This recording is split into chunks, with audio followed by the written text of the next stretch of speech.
Di ba 300 na lang to? Ayaw po.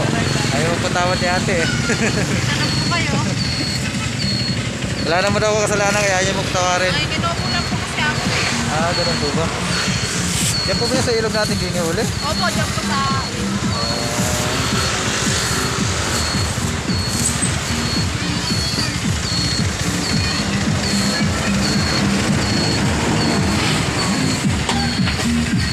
Ito, lagyan po natin isa kung magkano abutin.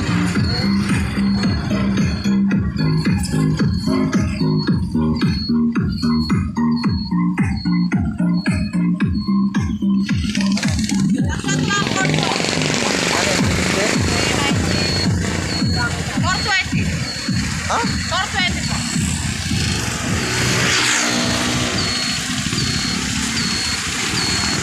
$400 na lang. Tawag na yung 20.